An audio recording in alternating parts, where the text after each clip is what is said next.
black people, mostly from the Royal Air Force, to help rebuild Britain after the war.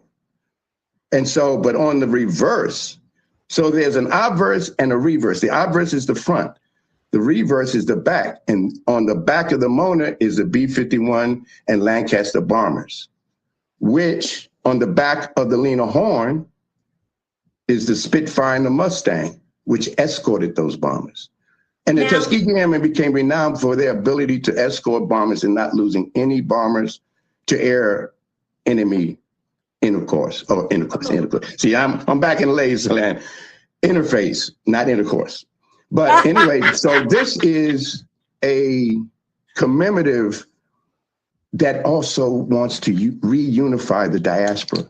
I'm sick and tired of this FBA stuff. And I love my FBA people, but what is that? We are a diasporic entity. We are people of color from all over the world. And these coins are minted by the Royal Medalist to the King. So guess what? This is British gold.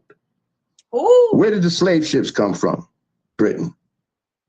How did we get wherever we reside now as people of color? By boats.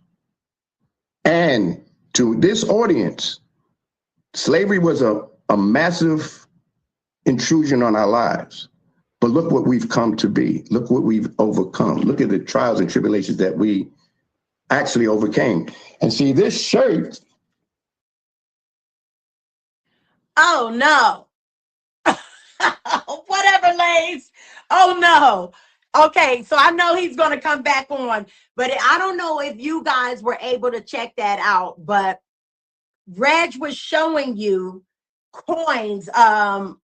Reg was showing you gold coins that he and the famous, when I tell you this Terry Jervis is the top dog of all top dogs in media, he and Terry have come up with this legacy and heritage campaign to where they are. Okay, here we go.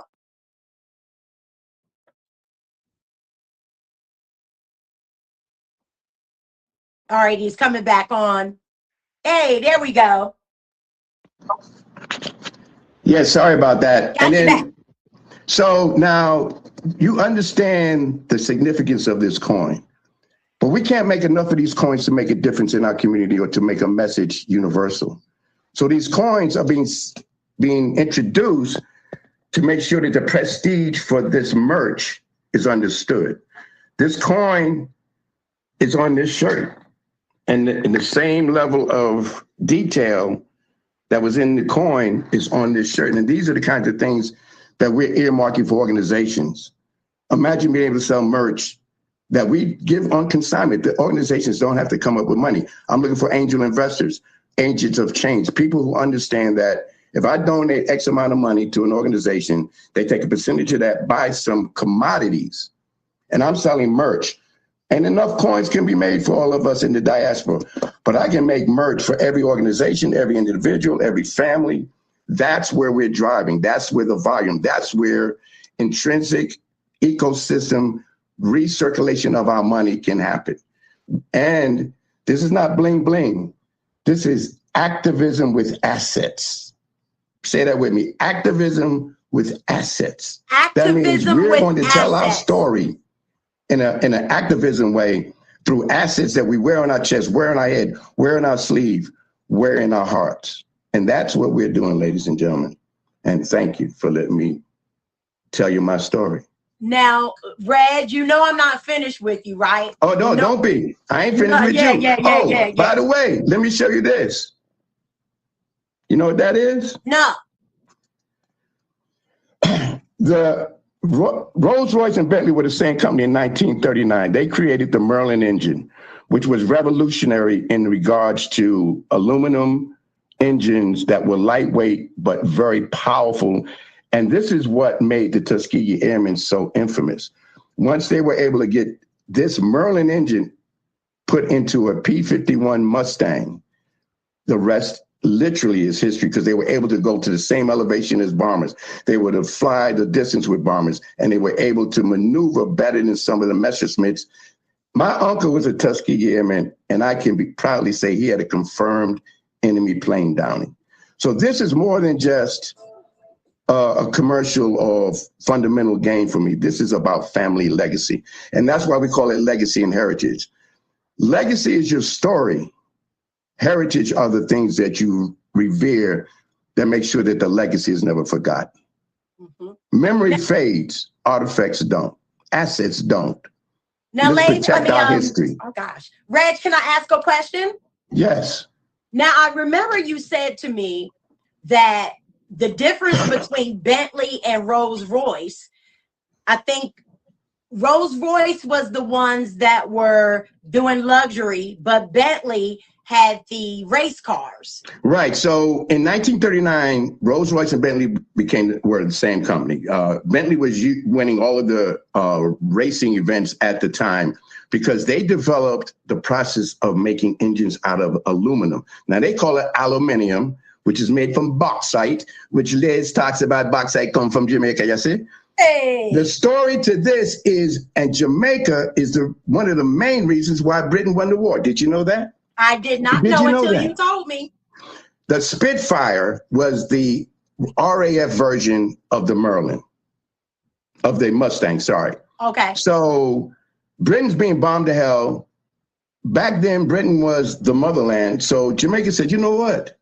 Motherland getting bombed to hell. We need to, first time ever a country raised money to donate to another country to build planes for the war effort. Because 1939, they started, early 1940, started the Spitfire Fund. They were able to build enough planes to win the Battle of Britain. Lay's put in here, the Battle of Britain and these planes and these pilots won that.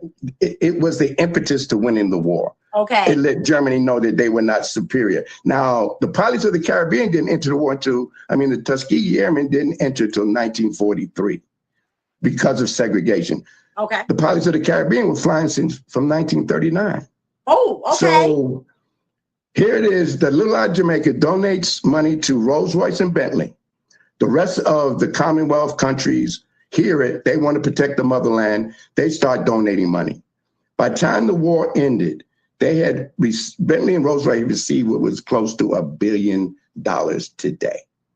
So that allowed them to build prolific machinery. It allowed them to become financially stable. And then they transferred that technology over to the US. The US began to make the Merlin engine and put it in that Mustang.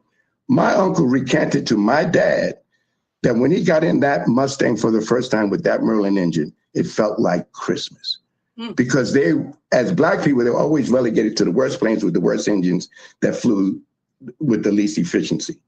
But guess what? They trained on those planes for 2 years. So by the time they got something that was real good, they was jiggy with it. They could do things that other people couldn't do. I'm just saying. They was leaning to. Now, Red, you said they flew more sorties than any other pilot group in history. So shout out to the Jamaicans.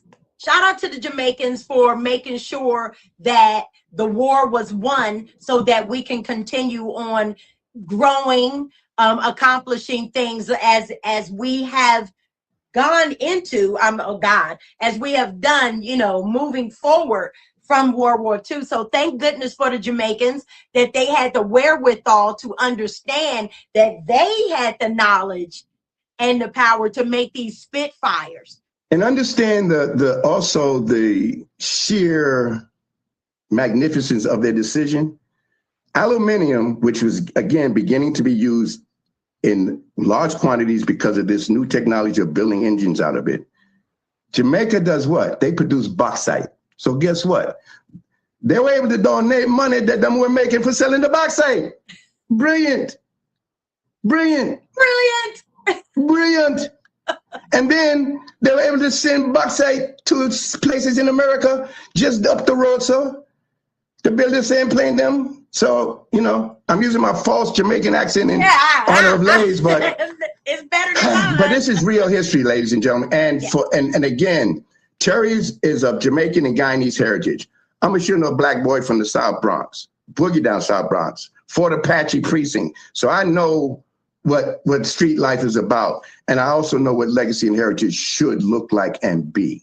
I know that my people in my neighborhood, didn't see tomorrow, much less next year and 10 years down the road. That's what we don't do. And what this is also geared for, generational wealth happens with knowledge of self. Yes. The more you know about yourself, the more you know about your neighbor to your left and to your right. Stop dogging your brethren, your brothers, your sisters. I was at the NAACP Westside chapter and I teased them about their name because I talked to some people in Europe and they were like, y'all still call them colored? National Association of Colored People? I said, well, guess what? Look at this room. How many colors are in here? We all black. But unfortunately, not everybody ascribes to being black. But when you look in the mirror, you can't get away from the color that you are. So let's not get caught up in the word of the National Association of Colored People. It's a National Association of us. Yes. And so part of my proceeds for merchandise is going to go to the NAACP, to autism, to Tuskegee Next, which is a program here in Illinois to teach inner city kids how to be pilots, and definitely Tuskegee University and the other HBCUs. We're starting small, but we're growing. And what I'm putting out to your fellow listeners, if you have organizations, if you're associated with HBCUs, if you're into anything that's Black power, empowerment, worthiness, hit us up. Hit us up. I'm going to put my link in with Kim's Facebook page, and you'll be able to get in direct contact with me. And like I said, the month of February is our launch. It's our preamble to telling the world what we're about to do. But come March 1st, you'll be able to actually order merch and coins. That's right. And again, the merch is just as important, if not more important, because to each his reach. In the neighborhood, I know there's a whole lot of folks ain't gonna be able to buy this. But if they understand the power of this resonates here, I also know that we like to tell people who we are, what we are, and why we are. That's right. So let's come with it. Let's do this as a team, as a community. You know, I heard somebody say, Black people have neighborhoods, they don't have communities. Oh. And in some instances, they're right. Let's get back to community, ladies and gentlemen, on a global scale. Listen, everybody, this is Reg Maynor. This is Reg Maynor. Now, before I continue on, I just want to ask you one more question as it pertains to this. So how did you and the top dog, Terry Jervis, come? I mean, how did, because from everything that I'm doing, I'm researching about Terry Jervis and yourself. You guys were big wigs in your own right. How did you two decide to come up with this legacy and heritage campaign for us? Well, I'll be very quick. I met Terry in 2019 at a hair show. Now, he shouldn't have been at a hair show because his wife used to run Afro Hair and Beauty. She was one of the administrators. But tell us why you were at the hair show, Reg. Tell us why you were there. Yeah, because see, I run the International Vision. We're Luster Products. We were always a main attraction at Afro Hair and Beauty, which is the largest hair show for people of color in Europe, and it's domiciled in London every May. And so his wife was walking to me. She said, "Hi, Reggie, that's my husband." She never stopped walking because she was on her way somewhere to do something. So here it is. I'm standing in front of this guy I never met. He had a bag in his hand. I said, "What's in the bag?" And he pulls out this book called Spirit of the Pharaoh. Now, Spirit of the Pharaoh is a whole nother story that I'll come on and tell you about.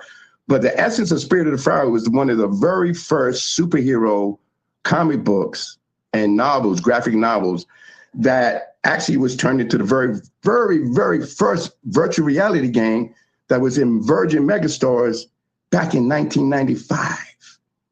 1995, did anyone even know virtual reality was a thing? That's right. So anyway, Terry evolved. He eventually goes to Rolls-Royce through the Royal Air Force for their 100th anniversary. And he tells Rolls-Royce that if they're not in space in 100 years, they may be out of business. Rolls-Royce is like, we make propulsion, blah, blah, blah. Long story short, Terry, along with the Royal Air Force, convinced the Royal Air Force to develop a starship. So the other thing that Terry not only did was Pirates of the Caribbean, but he's also developed a starship, a real starship for Rolls-Royce, which we're going to launch virtually later this year for people of the diaspora. They can get on board and go anywhere in the world, anywhere in the cosmos. Listen. And we're teaching them STEM. So that's part one. So then fast forward, that was 2019. We did a Black History Month event, and that was made. We did it in October. October is Black History Month in the UK. And that's why it was so important for me to do this today on the first business day of Black History Month USA, because the coins that I showed you were purposely minted in October of 2025 in the UK by the Royal Medalists, so we could say Black History Month to Black History Month. But then after today, after this month, it's Black History every day, all day, always. Come on. And so we're going to be minting coins, producing merch, cups, hoodies, whatever, that are going to be about something. They're going to say a statement. And then imagine a group of us that acquiesce together, and we know that our ecosystem of money is going to a cause that we fully endorse. And that when you have assets, they can't be erased. They're doing that right now at the Smithsonian. I had a private showing at the Smithsonian in 2014, me and Terry. They want the coins. They want the Bentley. Oh, by the way, we got a Bentley that we're trying to produce for Lays. I got 20 that have been allocated by Bentley, so I'm going to try to get you one, Lays. All right, I'm just saying. Look, you see he's on there. No, but seriously, and all of this is very serious. And so we're engaging with the Schomburg. I don't know if anybody knows the Schomburg Museum or Library and Museum in Harlem. My tenure, I used to work at Harlem House. I worked across the street from the Schomburg for 8.5 years in housekeeping, of all things. Hey, come on now. Did you see me in housekeeping? I was a bad mofo housekeeper, though. I was running stuff. Listen, Reg, I could see you in housekeeping. Oh, I did my thing, because any job that I did it with honor and forthrightness. I was the best mopper they ever seen. You know what? Speaking of best, there's a couple fun facts. Listen, because I'm not going to say I'm upset, because we're going to make it happen. But I had so much going on because I wanted to show the video and blah, blah, blah. But we're running out of time. But before we leave, there's a couple of fun facts that I want you guys to know about this young man here, OG Reg. First of all, OG Reg, yes, you were working in Harlem Hospital, but from Harlem Hospital, you came to, please tell us a little bit about your modeling career. All right, if you see that poster right there, Salem Cigarettes, I was a spokesperson model for Salem. And I mean, I had billboards, magazines, GQ, Jet, Ebony, and I did it 1 year, and I was still working at I was working for Soft Sheen at the time. And the president of Soft Sheen saw my face on the billboard outside his office, and I was one of their top salesmen. So he's like, "Oh, are we getting ready to lose Reggie?" Well, what happened is I just couldn't get with the lifestyle of modeling. You know, I modeled for Pierre Cardin and Halston. I did Studio 54 shows. I was in it.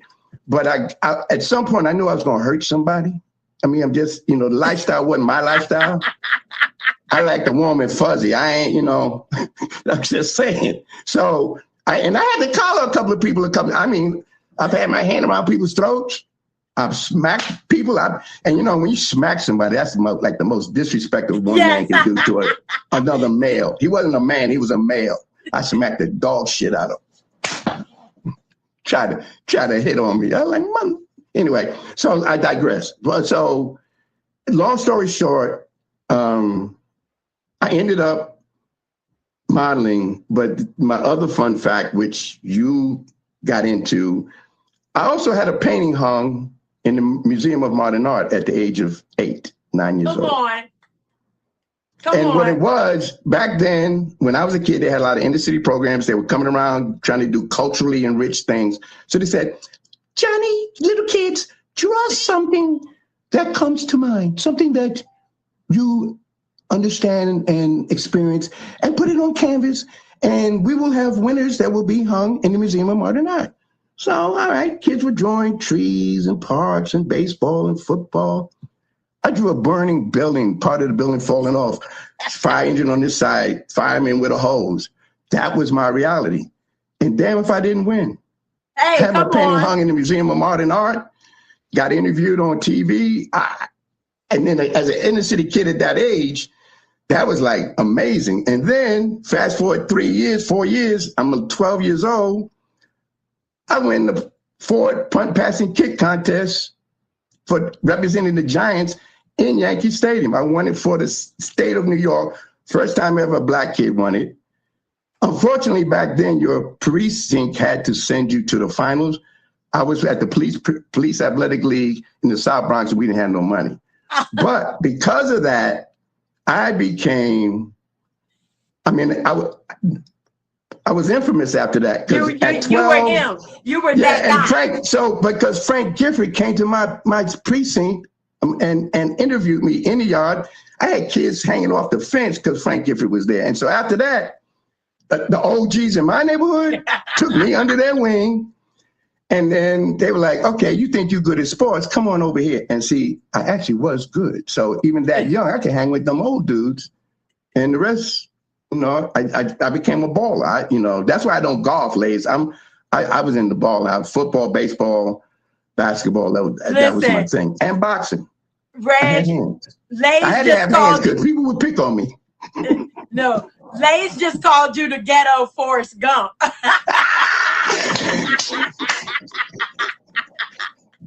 Listen, the one thing I appreciate this, Reg, I love that. We are going to make this happen, and we're going to come back and we're going to do this real next time. So listen, Kim, let me say something to you. And Lays, that's why I like Lays so much, man, because he's about flowers. He's about giving people the props. He told you right.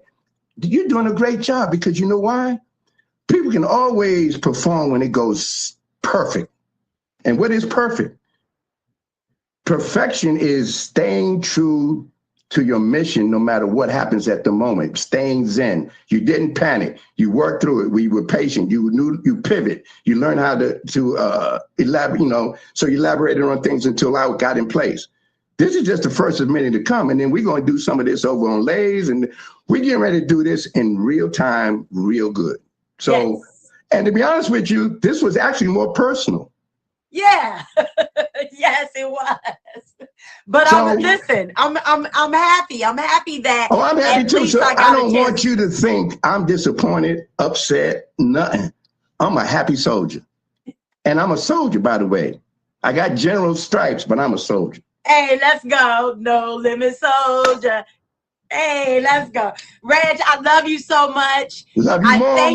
I thank you for coming on the Keep It Moving show. I want to thank you. I want to thank your listeners. I want to thank my brother from another Lays for even giving us the energy and the impetus to do this. I wouldn't be doing this if it hadn't been for these last 2 years of being on the morning emails.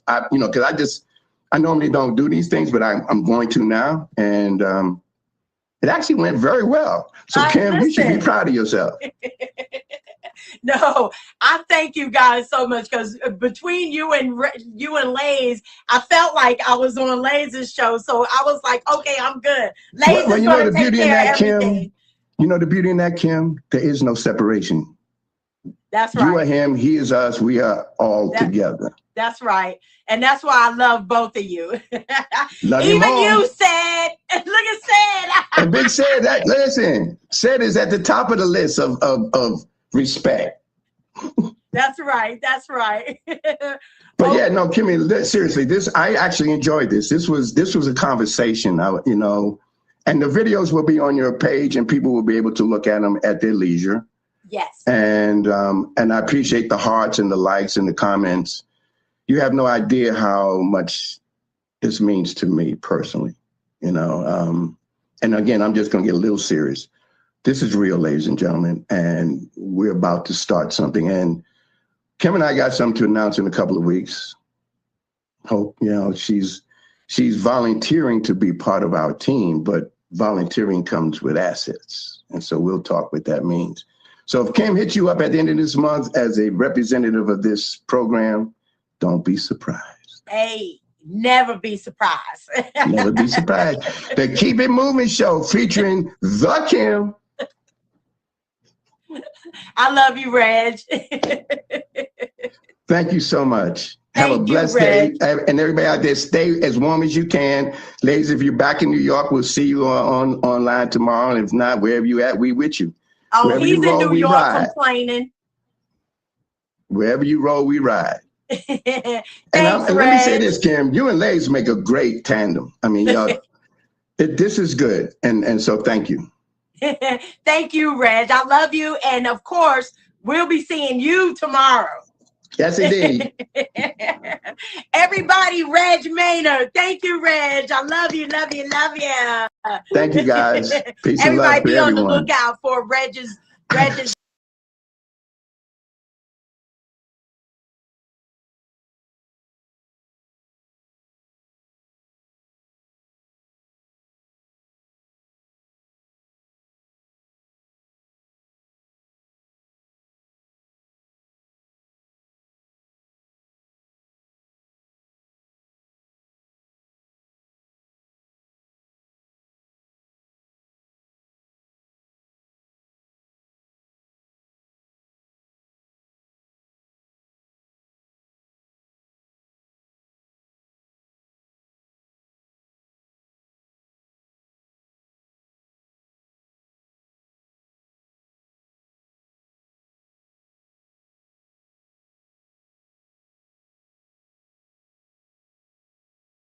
One, two, 1, 2, 1, 2. How y'all feeling? Hey, you hear me now? Hey, you good now? Good morning, everybody. What's up? What's up? What's up? Can y'all hear me now? It looks like I see it. I see it working now. Oh man, what a great show this morning. Watching Kim do her thing. I'm gonna send her the link to my show and let her come in this morning. Yeah, thank y'all. What a great show. Watching her and Reggie do their thing. This is what it's about, y'all. I'm telling you right now, man. I love it. I love it. I love it. I love it.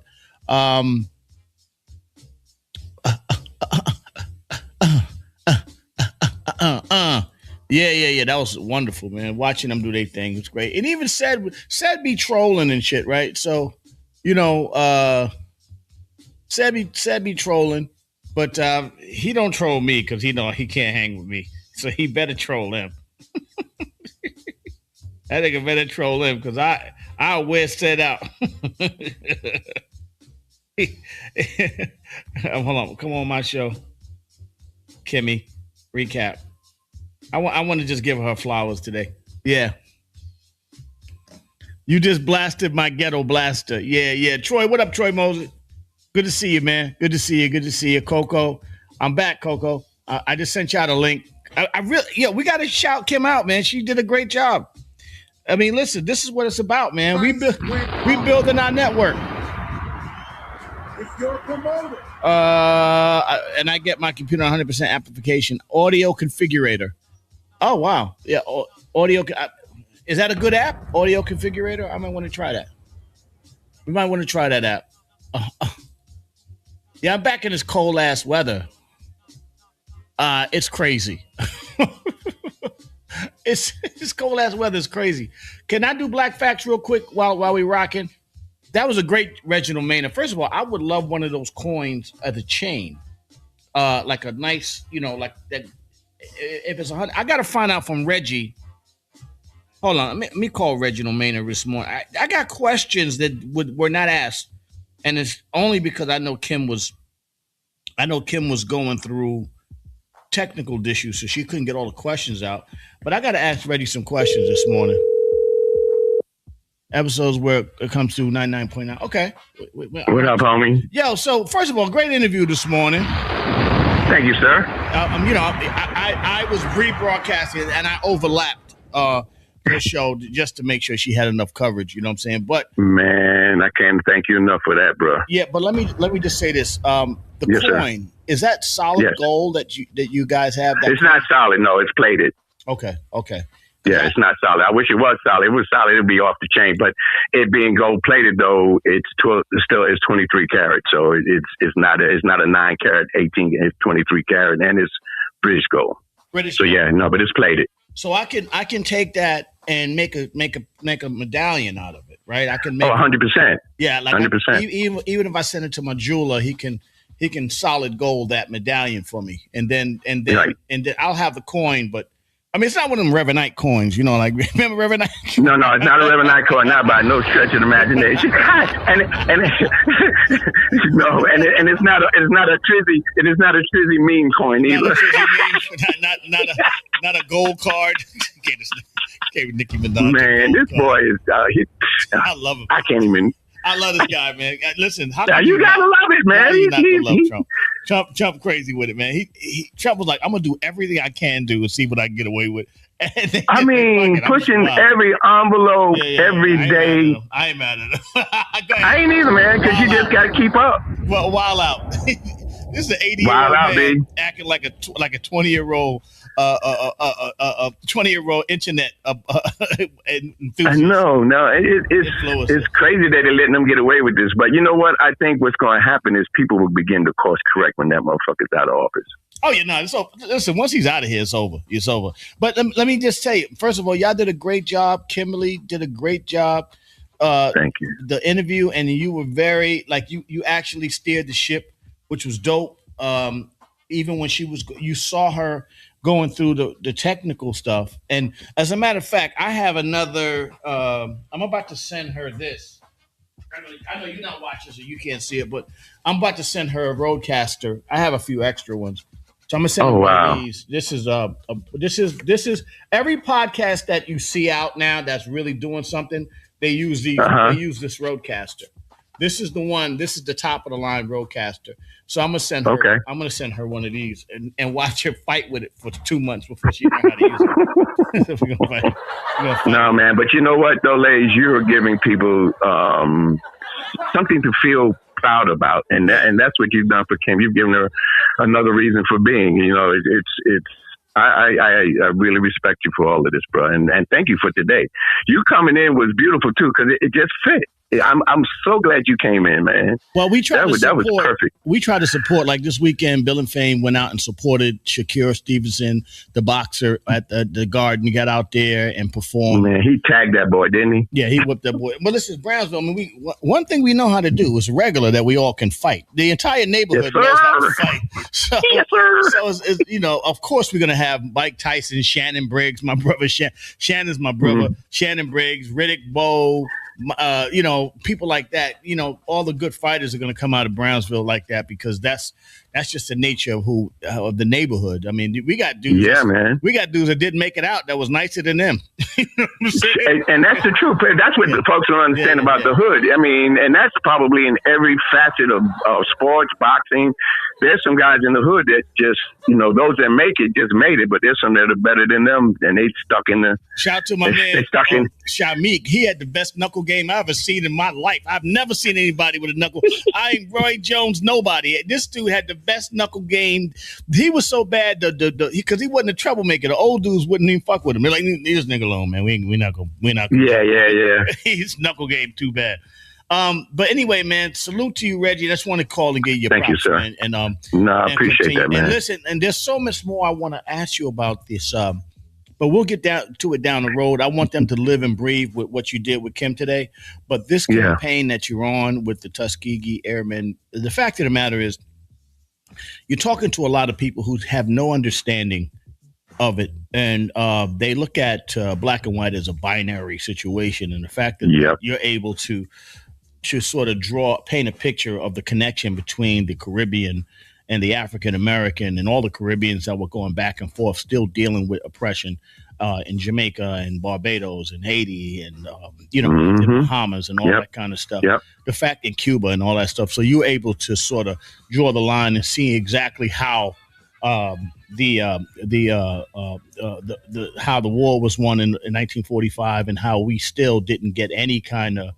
Yeah, we were still redlined and all that stuff. So you're bringing awareness to that stuff. So in Black History Month, I'm very, very happy and very proud that you're sitting there making it happen. So, Thank you, sir.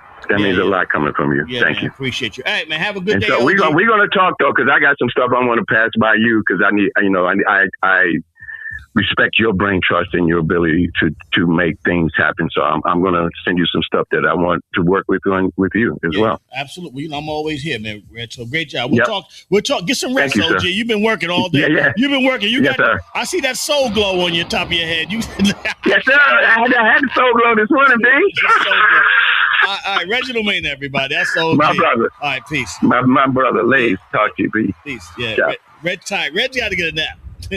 Anyway, by the way, for those that don't know, this is Black History Month. in America. He said in October is England, but in February is America, the shortest month of the year. But we do every month is Black History. But in honor of Black History, let's do a Black History moment with BlackFacts.com. Let's see what's happened today. Fact of the day. The District of Columbia, February 2nd, 1862, the District of Columbia abolished slavery. Wow, thank you. The slave trade in District of Columbia was legal from its creation until 1850, when the trade in enslaved people in the district was outlawed. That was up until 1850, but the ownership remained. Okay. It was not until the departure of the legislators from the succeeding states that Congress could pass in 1862 the District of Columbia Compensated Emancipation Act. So they freed the slaves in D.C. That was after they built the White House. The act provided partial compensation of up to $300 per slave to slave owners. Yeah, they paid the slave owners. It is the only place in the United States where the slave owners received any compensation for freeing their slaves. They got $300 a slave. They paid them. The drive to eliminate slavery in the District of Columbia was a major component in the anti-slavery campaign that led to the Civil War. For more Black Facts, go to blackfacts.com. Very good Black Facts this morning. Very good Black Facts. We're still in a cold spell. I have to read the stories. One of these dudes were sleeping outside like February. Yeah. I want to it's a cold spell. And I don't like the cold spell, obviously. I'll be out of here this week, but I'm here for the first few days this week, and then I'll be down. 1862 was late. I believe the last slave ship may have arrived at the same time, but it was not legal, as in buying slaves was not legal. Yeah, no, what they said was 1862 is when they did the act in Congress to free the slaves, and then they went to then they gave reparations, or Black people never got them, but they paid the slave owners $300 per slave, which probably to this day's money is probably about $10,000. $300 back then was a lot of money for the United States to give, and they paid $300 per slave. That might be like $10,000 to $15,000 today. All right, yeah, thank you. So the weekend was great. Kimmy, you coming on? Let me see if Kimmy's coming on. And Coco, if you're coming on today, there's a lot of stuff happening with the Epstein. And speaking of England, with the Prince Andrew. For class, I'm going to send the link for this project. I'll call you soon. Okay, yeah. No doubt, Kimmy. You did your work this morning. I just came on to support you. You did your job. Great job. And of course, Sad is on there trolling. I may be wrong, but this British about abolition was in the late 1808. I'm a little drunk right now. Chattel slavery was very well and overdone by the Civil War. In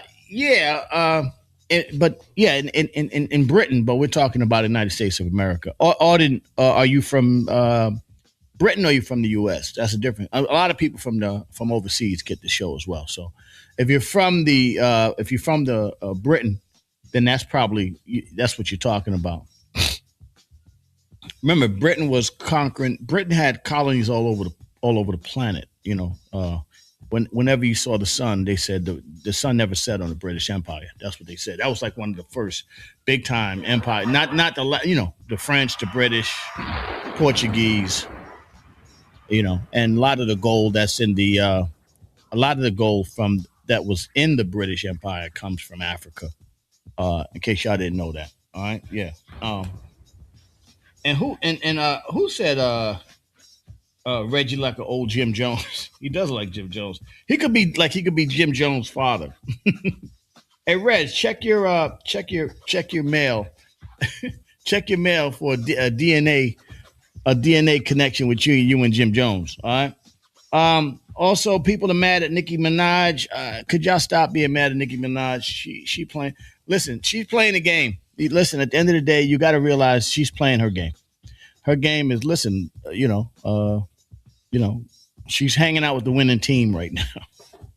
Black people, stop clutching your pearls. All right, you know, Nicki Minaj is a rap artist. We don't. Y'all got to stop expecting rap artists to be socially conscious where they know everything. I mean, you know, rap artists are just rap artists. They, a lot of times, I watch just some of the greatest rap artists that you think today. I watch them and I see them learning shit as they go along. They start to learn about their contract. They start to learn about their life. They start to learn about civil rights. They start to learn about shit. Most kids are coming from the hood. They haven't been educated. And as they start to get educated, they start to kind of adapt and do what they got to do. But for the most part, rap artists don't know anything until after they become successful. Then they start to become pretty like, you know, plugged in, as you can say. So shout out to the rap artists. That gold card was symbolic, according to the White House. It's not even real. Yeah, of course it's not. I mean, listen, first of all, she became, and unfortunately, what Nikki didn't understand was she became a joke. They used her as a joke. And if you're in those scenarios, for the most part, they will clown you. You're talking about just first of all, you're talking about very not nice people. They're not nice people at all. They're very vicious and evil people. I mean, they've gotten so crazy to the point where they're shooting their own people in the face. Civil rights movement is MLK from start to finish. We have a lot to learn. Yeah. I mean, listen, even MLK knew that he was going on the wrong path. He was trying to make friends with the establishment as opposed to doing what he had to do. Wiseau, what's good, brother? Yeah, he had to make Martin Luther King was trying to make friends. He was like, listen, let's all kumbaya and get together. Malcolm X was like, they ain't your friends, B. Stop trying to. Coco, you want to come in for a second? How you doing over there, Coco? Want to wrap it up? And then I just want to get your opinions on the Kim show this morning, how she was dressed and all that stuff, looking snatched. And then, and we're going to do a Country Wayne mix up too. So Master P, I forget. What's his name? Master P, forgot, Run DMC. No, I don't know what you mean by that. Positive K is one of the greatest, a legend, one of the most legendary artists. He's doing a lot of great things in the comedy world now, as well as being a stalwart in hip hop from New York. Shout out to First Priority Records.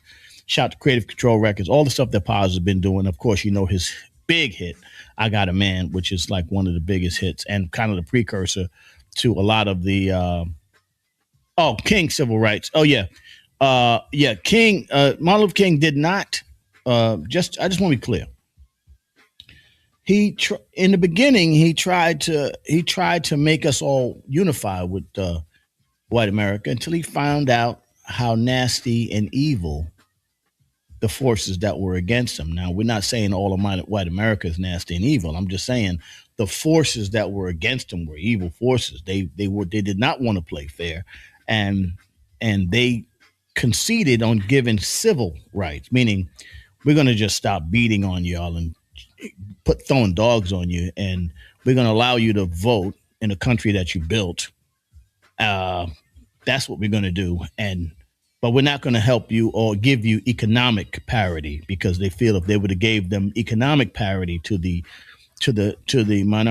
blacks that lived in America, then they would have no shot, because for the most part, black people are the most resilient, most powerful, most adaptive people in the world, especially black Americans. Yeah. There you go. Yeah. So that's. He started to get closer to Malcolm X as he began to really understand what was going on.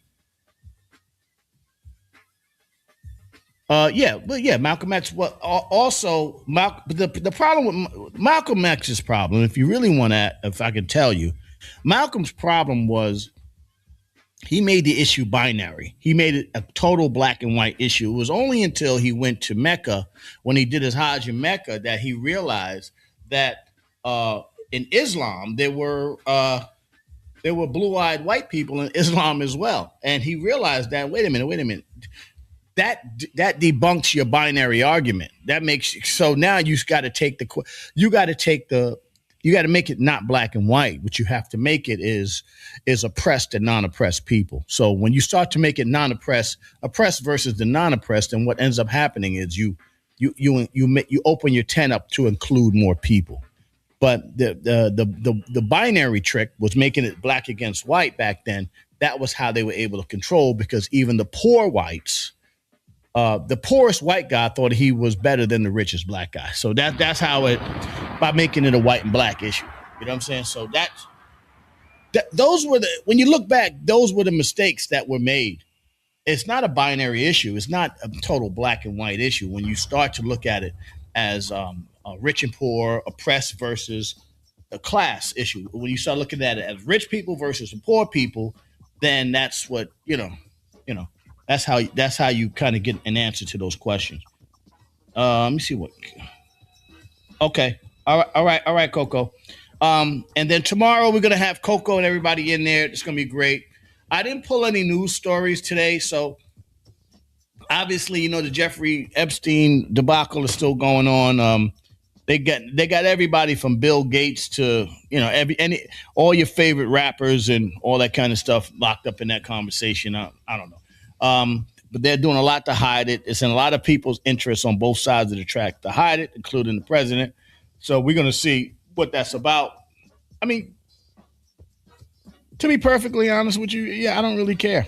I don't really care, because I don't see how nobody's gonna. There are too many hands in that nasty water, so they're not gonna throw that water out. If they put it out there, in other words, if Trump goes down behind this, you're gonna Bill Gates, the Clintons, a lot of rich rappers, a lot of rich Hollywood people. You know what I'm saying? Being a piece of shit is not a Democrat or Republican issue. It's just a piece of shit is a piece of shit. $19 trillion disappeared from the market. People are going crazy over that. Oh, yeah. I mean, it disappeared because you have people that are grifting. The people that are setting it up to grift. They're taking the people that, first of all, we got enough money. We don't need money, right? We got enough resources. But if the market, all that stuff is a way to control the people, but in America, they're hiding the grift. They're pissing on the poor people and telling them that it's raining. It's just what it is. Nothing you can do about it. It's not. We're looking at it as black people like they're pissing on us. Well, first of all, they've been pissing on black people, but black people have a better opportunity in this country than most people. And we got to understand that. Good morning, Coco. What a great show today. How about that? Watching Kimmy do You know what? I swear to God, watching Kimmy do her thing. She's so bubbly. So full of spark. You know what I mean? She always laughs no matter what. She'll find a joke in anything. And I love the interview with Reg. That was fantastic. That was great. And I'm gonna send her. I have an extra roadcaster. I'm gonna send her that. Please do something to help her out. Yeah, I got it. Because I would love to see the simultaneous stream on Monday with you and Kimmy. Yeah. Yeah. Well, I did a simultaneous. First of all, how was your weekend? Weekend's great. I'm back over here in this cold ass weather. I mean, God, I see. What is going on? I'm out of here. I'm out of here because I can't handle the cold. I don't have that energy in me to be walking through the cold weather, coated up, and all this other shit.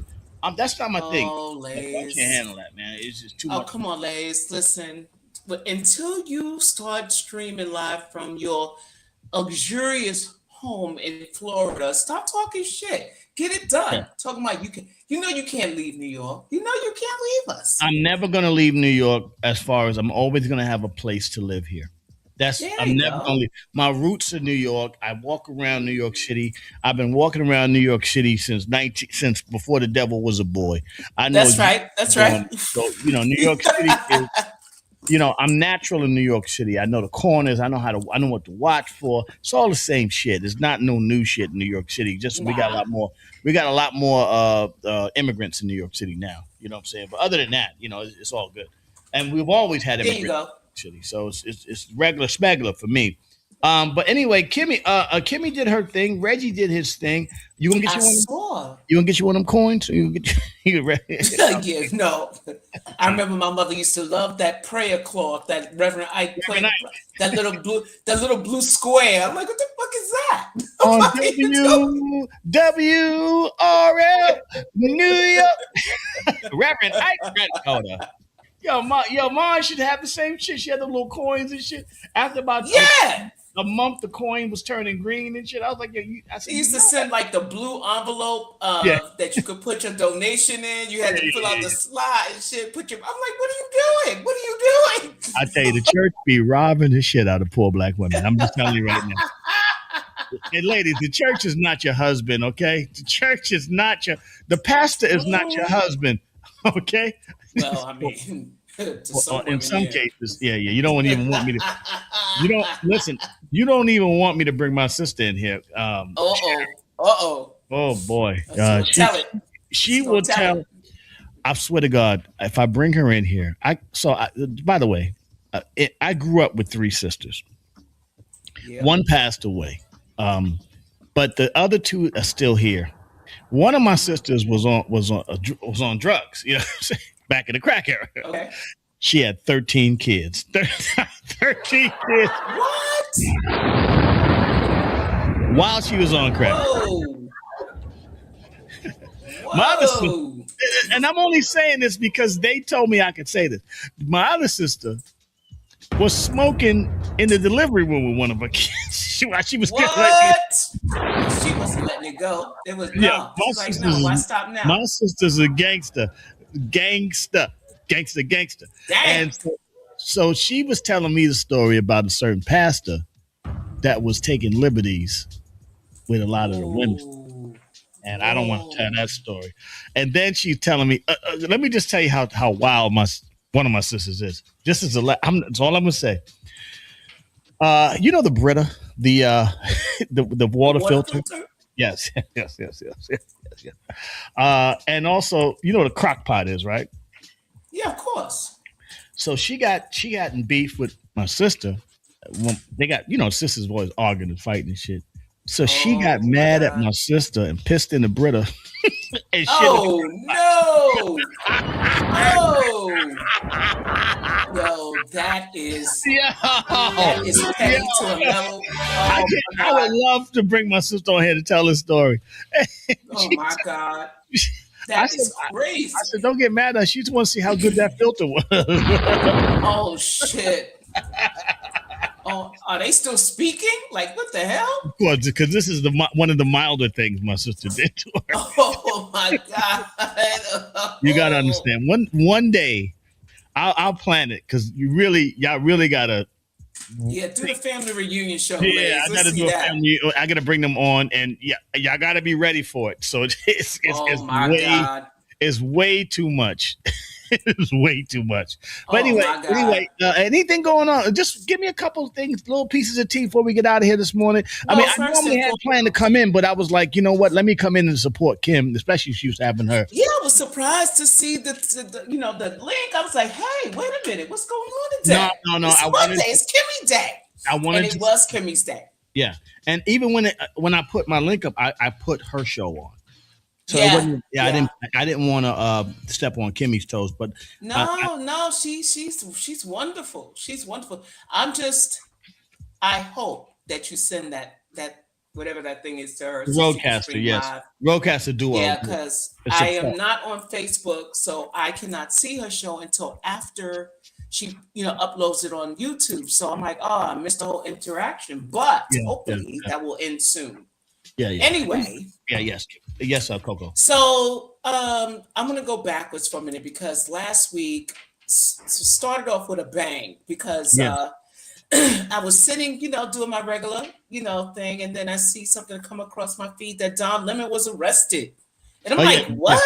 Lemonade. Yeah, and I'm a lemonhead, so I'm like, yo, Nikki really pulled that off. Like she really did that because they were going back and forth like a couple weeks ago. Yeah. Shout to Don Lemon. One of the sassiest Negroes you've ever met. He's sassy. He is sassy, baby. Super he sassy. Is sassy. Sassy. He is in the zeitgeist now because I guess whatever notoriety he had before is 1,000 times more now.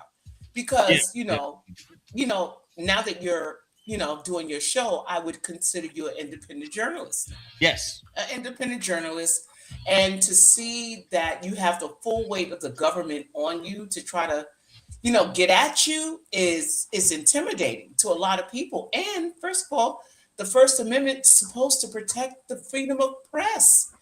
So it's kind of like once you and then they use a Klan. Didn't they indict him using a Klan, something that was originated with the Klan? Yeah. And I'm like, well, first of all, most courts threw it out. When Don Lemon was arrested, he was arrested for trying to do interviews at a church. Because the church, the pastor of the church was actually a white supremacist, quote unquote, allegedly a white supremacist. So he was trying he was the director of the ICE chapter. Right. And he was trying to do a sort of an interview, sort of expose kind of interview. And listen, he's a journalist, and journalists are pushy. You ever see the paparazzis and all that shit? So he's actually a great journalist. Don Lemon is. But so he tried to go in there and fuck with the Wills Pills, and they was like, we're going to make an example out of the black guy. They went to 2 judges and tried to get the judges to go up with the indictment. The judges threw that shit out. This is bullshit. Then what's Pam Bondi, whatever her name is? Yeah. She just sent the FBI in and snatched him up. And now in true Negro fashion, when a Negro gets arrested, he's guilty until proven innocent. So that's how it works. So that's what they're fighting for. So, but he's got the entire journalist community up in arms. Everybody's going crazy behind this. Well, they did his stream. One of his besties did a stream on his channel for like 7 hours that day. I think it was Friday because they were waiting for him to get out. And when he got out, he made a speech. It wasn't earth shattering, but he basically said, "I'm not going to stop, reporting the news. There's nothing you could do. I don't care if you got to dig up an old 1871 law to try to get at me. It's going to get thrown out." It's the face law. That's what they got. Yeah. Not only did they arrest him, they arrested like 2 other black journalists, and I don't know if it's a councilman, but it's someone who worked in city government. So they got at all the black folks. Well, they realized they had, because if they had arrested 3 white lady journalists, the country would have flipped, right? So they said, let me arrest these Negroes, these black people, and maybe we'll have less.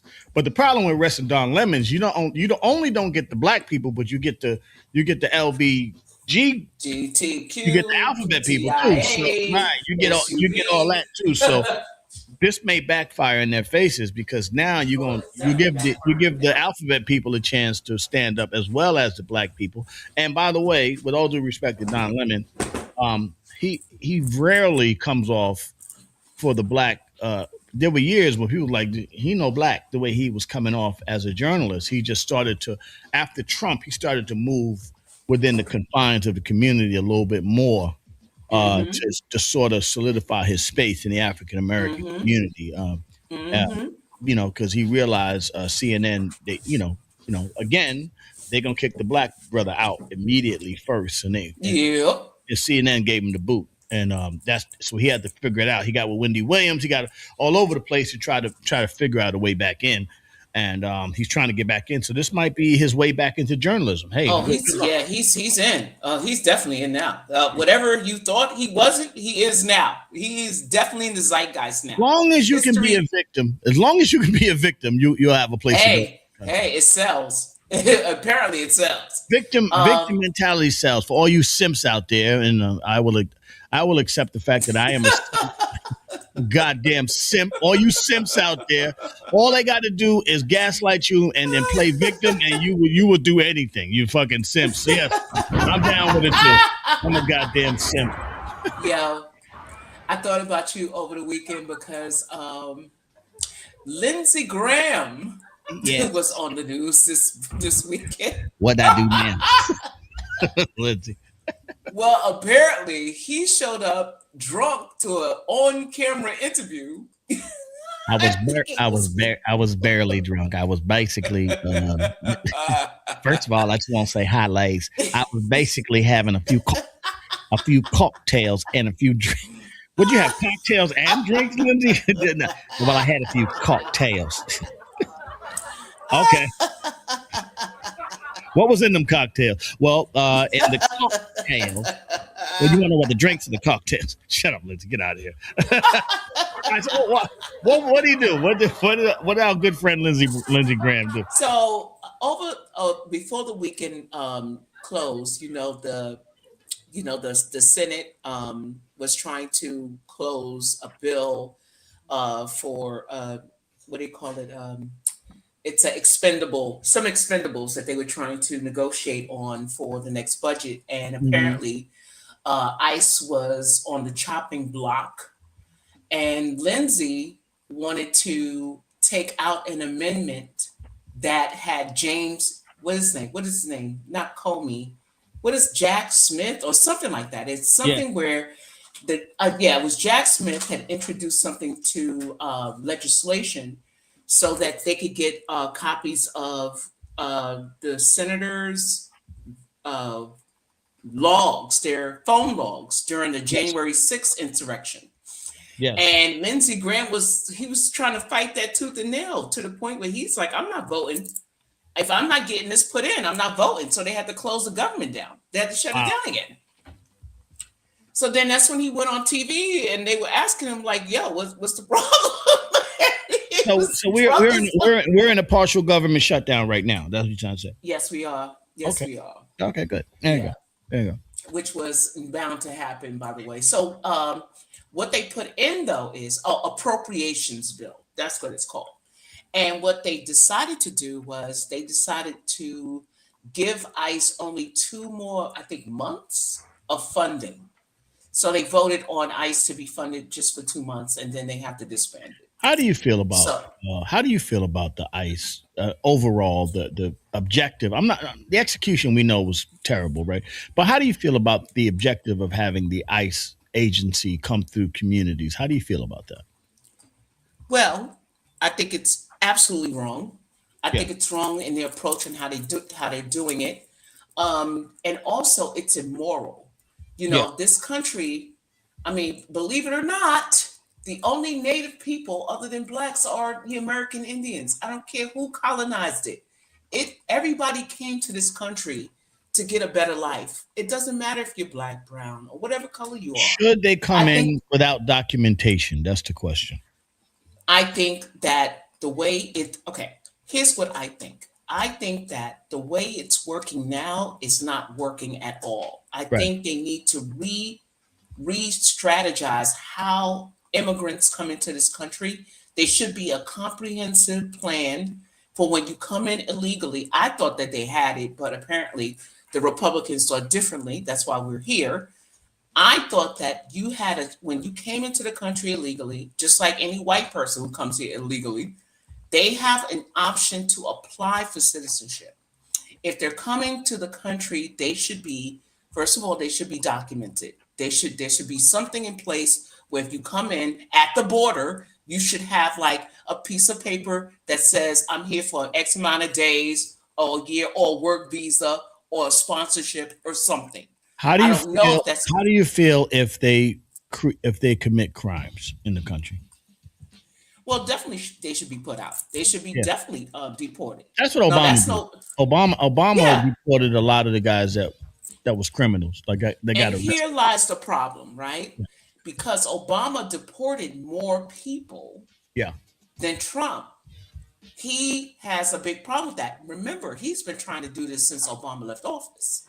For 10 years. He's been trying to pull this draconian regime into place in order to get this done. I mean, even moving like immigrants to sanctuary cities so that they can go and then invade those cities It's just ridiculous. I mean, Yeah. even though it's the plan, it's all political. And what really shocked me was that Bondi chick, they leaked the memo stating that if you want ICE out of Minneapolis, you got to give us the voter rolls. And they're like, what the hell does that have to do with immigration? The problem here is that Trump, what he's trying to do is he's trying to set it up so that he stays in power, and he wants to be the last president. That's what he wants to be. The problem is the people that he got working for him are whack. They just the worst. They're the dumbest. Because that's the kind of people you're going to get to work for a guy like Trump is whack, dumb people. You're not going to get anybody with any real sense that's going to, because he's an he's an egomaniac. The Trump guy is an egomaniac. Well, first of all, he doesn't even read any of the briefs that they give him. He goes by what people say online and on TV. Yeah. And then when they ask him about it, when a reporter asks a real question, he goes, "Oh, I didn't hear about that. Well, someone told me this." And I'm like, "What?" Like, he doesn't. Well, cognitive dissonance is the Will's Pill's number one tool in existing in this world. Every time I have a debate with anything with one of my white friends, and I give even Randy James, who comes on here, when I say something that is basically a fact, they always go, "I didn't know about that," and that is the one answer that you will get from most white people about anything, any injustice that was done to black people in the country that wasn't on the news yesterday. They will go, "I didn't know about that." So I mean, that is the natural. That's the natural. That's the trigger word. So when they say that to you, you know that they're full of shit. So there you go. You know that. Yeah, you know that. Yeah. So I found it quite odd that over this weekend, the Epstein, I wouldn't say odd because they said that they dumped 3 million records for review. The DOJ did. But what they told everybody was this is it. But they told in the beginning, they said it was 6 million. So they only did 3. And that 3 is, woo-wee. They should have never released that on the weekend because everybody is, and their mama is looking at that. Everybody's in the house, so they because it's cold. Oh my God! Did you see the interview that Jeffrey Epstein did? That Steve Bannon. Did you see it? Yeah. What did you think of it? Epstein was a ridiculous racist. Number one, he was a straight racist, almost to a good effect that he didn't want any black. Thank God. Epstein this your man, right? Your man was so racist, he didn't even want black chicks on the island to get abused. That's great. Claps for that. Yeah, it's incredible. Thank you. Sometimes racism does work. Sometimes racism. Hi, this is Lindsay. I didn't agree with that, but yeah, I bet you did. But they wanted white women, young children, white young women, children. That's what they wanted. Yo, check this out. The Playboy Mansion on steroids. Word. Yeah. What I found that was really the FAFO moment for like those conservatives. Yeah. Was they remember back when Trump first ran and the only thing he talked about was draining the swamp, right? Yeah. He talked about draining the swamp. Draining the swamp. And then they came up with this QAnon, Pizzagate, you know, about how there's a cabal, an elite cabal that is they said Hillary Clinton was sucking the life out of babies. It's crazy, man. Fucking people are crazy, bro. And it turns out they said that the only person that can drain the swamp is Donald Trump. He's the only man that can get it done.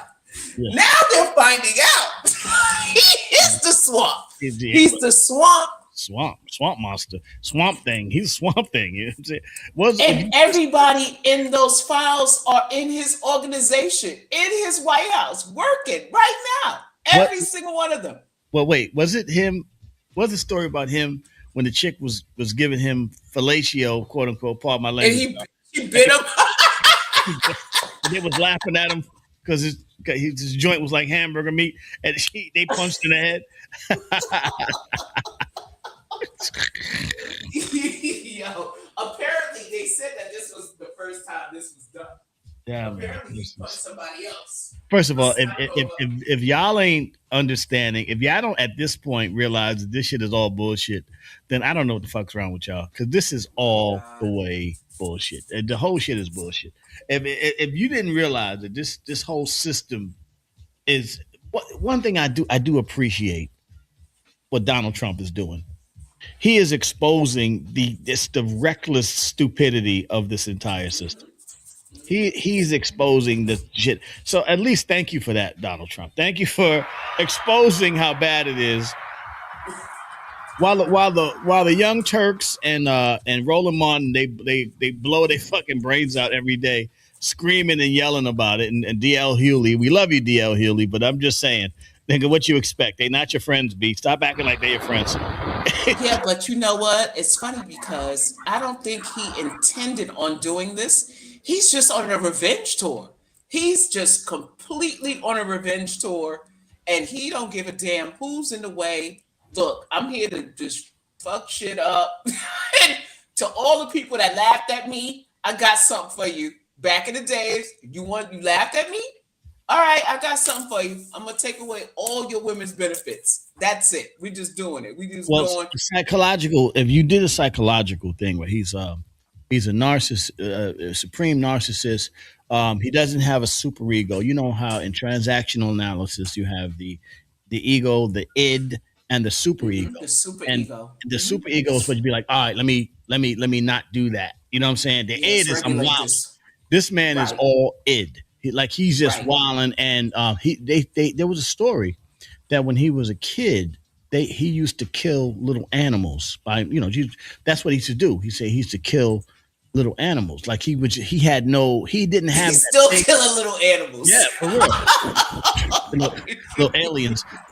He didn't have that thing. He didn't have that. You know how you have that chill mode? I'm from, in my neighborhood, we had a couple of guys that didn't have a chill mode. They locked up or dead because they didn't have a chill mode. This is the guy that you gave to the seat of power without a chill mode. So he just like, I'm just wilding, and if you against me, I'm going all the way in. There's nothing nice about it. I'm just going to just knock you off. And man, woman, boy, girl. Yo, listen, let me tell you, sometimes I laugh because I can't believe this is some real superhero movie with the boys. So did you see it when he went to Davos? And he goes to Davos, he makes all these speeches about whatever the fuck. Right. And then he goes, I formed a new committee. Right? You're making that shit up on the plane. No! He says, I formed a new committee. I forgot the name of it. I'm going to call it Spectre. He goes, I have Spectre now. And it's Russia, Israel, North Korea, like the whole axis of evil that they were talking about before. He's like, these are my people now. We don't need that dude reminds me of Dame so much, like, you know how Dame be freestyling and making shit up right then and there. Well, today, like you tell him something in the morning. Yeah, today we're gonna do this thing where we all gonna be Russian. Okay, all right, okay. I guess. Oh my God! Oh my God! I love it. I mean, it's not funny. It's really not funny, but it's funny because like. First of all, it is funny, and let me tell you why it's funny. Oh my God! Because this is going to affect, for Black people, we understand because we really don't get nothing better when the Democrats are in power. Like, they don't really look out for Black people because Black people are just a voting block for the Democrats. And that's one thing that Nicki Minaj has said. She was absolutely right. Black people are just a voting block for the Democrats, and we just fall in line with the Democrats. But we don't really get much out of it. As for Black people, we don't get much out of it. We're still in the same situation, the worst situation. It's just like, I know you and I'm gonna control you. So here's a couple dollars to keep you down. And that's what they do for the Black community. So, quite honestly, this is affecting. This is white on white crime at its best. Hold on, let me just talk to Black people for a second. I just want to say something to them. Yeah, this is white on white crime at its best. This is some shit. This is some shit where white on white crime is really at its highest point, huh? Hold on. We talk to black people. Black people. Hold on for a second. Black people. Don't get excited about the Trump stuff, okay? Stop. Stop getting mad. This is not your fight. This is white on white crime. Yeah, let that happen, okay? Just let it happen.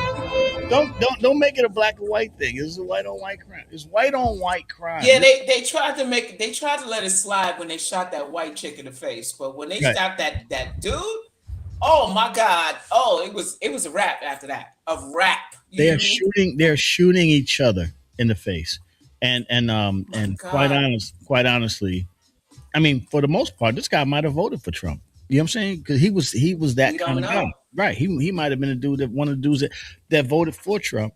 And you know what? This is the first time they didn't ask, because normally any type of these incidences occur, they usually try to blame the left or the right, but not with the white guy that got killed. Right. Yeah. I was surprised they didn't bring up his political affiliation this time. If you noticed that, there you go. They didn't. Hey, there you go.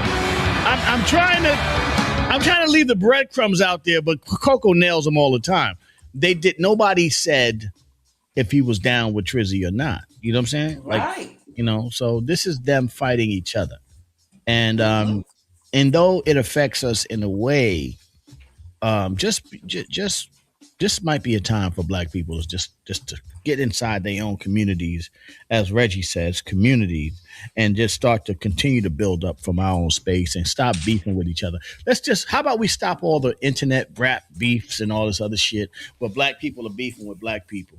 Because it don't matter. It don't even matter to white people. You know what I'm saying? None of that's corny. Right. It's corny. It's not. I'm not interested in what Diddy and Fifth is doing. I'm not interested in that kind of thing. I know it used to be enticing and exciting. It's not. I don't care about LeBron James versus Jordan. What I care about is what y'all gonna do to build y'all communities and educate your kids. You know what I'm saying? So that's really what it is. They already got their foot on black people's neck. Black on black crime because niggas drop. Yeah, I said that. Thank you very much. That was me saying that on Blood, Sweat, and Tears. Black on black crime because niggas dropped out. And the era, again, I was right then, I'm right now. The era of snitching has become an all-time high. Black people snitch on black people all day long. And it's easy to snitch on black. The black people don't snitch on white people. If you notice the snitch game, it's really black people snitching on black people, but they don't. It's very rare that black people snitch on white people. If you notice that. You don't ever see that. That there's repercussions. I think it's historical repercussions behind that. You know what I'm saying? Snitched on a white guy. I snitched on a white guy this weekend, by the way, just in case you didn't know. Did you? Ooh, let's see. Well, I did it to protect myself. So I did it, by the way, I did a superhero thing this weekend. Come on, tell the story. Yeah. So this weekend I was down in Florida. And I was going to this restaurant to have, I don't eat till after 10 o'clock because I'm trying to get, I'm maintaining my eating and all that stuff. So one of the things is I don't eat after 7 or I don't eat before 10. So when the time came for me to eat breakfast, I said, let me go eat some breakfast. I'm not going to have a protein shake this morning. I'm going to eat some breakfast. I went to this great breakfast restaurant. As I was coming out the restaurant, there was a little white girl driving what looked like a Honda Passport or some shit like that, one of those minivans, and she was being followed by a Mercedes truck with a white guy in the truck. He was on her, so she just pulls over. She sees me, big black guy. She sees me, makes a left, pulls over, and rolls the window. Goes, he's following me. The guy was supposed to be following her. Because a lot of predators are down there. They prey on the wheel spills, and So he pulled over. He hit her. He was right on the bumper. So I just got out the truck. I got out my joint and just walked over. I looked him in the face. I said, "Hey man, what's up, man? You following her, bro?" No. Yes, he is. He's been following me, searching around. I was like, all right. I said, yo, man, why don't you just back up and go around the block? He didn't want to do that. Whoa. so I kind of kept him in one position, and then and he did that. So now it looks like I'm putting pressure on a white guy. So now it looks like a black guy putting pressure on a white guy. You know what I'm saying? Now listen, you will get shot for some shit like that. Soon as the cop pull up, I say, "Hey man, she said he's following him." I snitched like a motherfucker. I bet you did. I snitched like I bet you did. You said he's following him, so deal with that shit. I'm gonna get on out of here.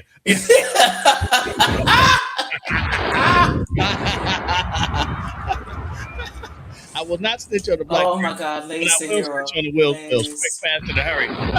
That's right. Because the way it looked like I was pressing him. You know what I'm saying? Because what I did was I stepped out and kind of like blocked him from leaving. Like, yo, money, sit here for a second, let her go. So where was the girl during all this? Oh, she broke out. She was like, I'm free now. I'm out of here. Kidding me? Yeah. She got away. Life on the line for some, yeah.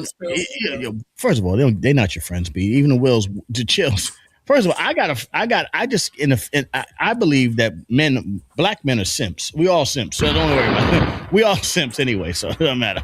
We fucking simps. Listen. If they say that, I don't know if it was a story that I heard like a long time ago, but someone told their child, right? If they find themselves in trouble, go to a black person. Yeah. Always go for help. A black person will help you. It's sort of like, I don't know. Is it an unwritten rule? Simp, Toby. Go to a black person because at least you're safe. Because black people be scared to do something crazy, especially you young girl. Black people like, okay, hello, could you come get this thing? I don't want to touch this little white girl. No. Please, for the love of God, come get this thing. Like a radioactive bomb. A black man and a little white girl is like he's like holding a grenade. Don't touch this thing. Oh my God! Hey, listen. Any new news regarding the boat ride? Oh yes. We'll have the flyers up in another few days. Now that we're in February, and I got a lot of. The meaning of a simp is that you can do 99 things for a person, but you will always be judged by the one thing you can't do. So don't worry about it. The one thing you can't do, you're terrible, but you'll do 99 things for a motherfucker. But that one thing you don't do, you're the worst person on earth. That's why you're a simp. You're a simp not for the one thing you couldn't do, it's for the 99 things you continue to do. How about that? Hopeless. Look at this. Yeah. The birthday party is coming up. It's going to be the boat ride. I just confirmed some more artists, so it's going to be a great ride. Oh. And then I'll do an announcement as we get closer. Yeah, there you go. We're simps. We simps. That's all. Don't worry about it. It's nothing wrong with being a simp. At the end of the day, because what else? I mean, what else you gonna be? You gotta exist. But anyway, the boat ride is gonna be great. Coco, thank you for coming in, giving us a little tea today. This was a great little recap. Again, shout out to my sister Kimberly Robinson for her show this morning. I normally am not coming on Monday, but I had to come on and give her flowers, and we'll get all into it tomorrow. And Reginald Maynard with the Soul Glow hair was crazy. Jesus, that nigga.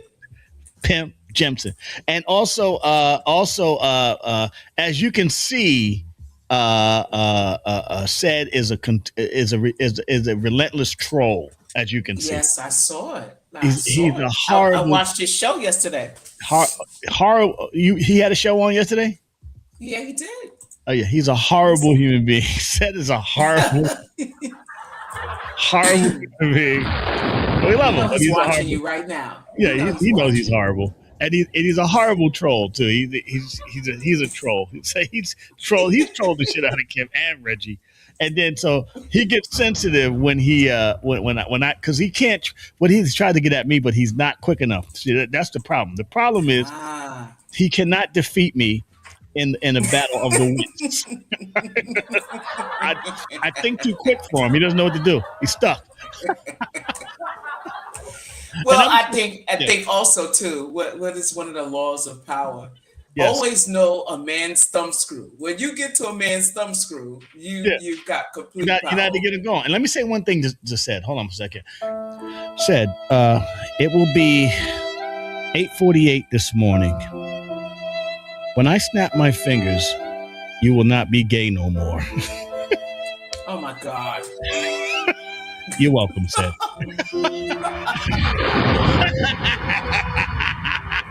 And not to say that gay is a problem. I'm just saying. I'm trying to, Anyway, y'all have a great morning. Thank you, Coco, for coming in. And shout out.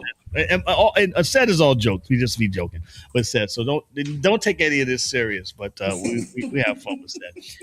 We'll be back tomorrow morning. Back on our regular time for the Tuesday morning Grown Folks Show. And hopefully are you back at the plantation this week? Oh yes, unfortunately. He delivered. I am back. That is delivered. He's not gay no more. He's delivered. Toby. Have a great morning. I'll talk to y'all guys tomorrow. Peace. Peace. Bye, y'all.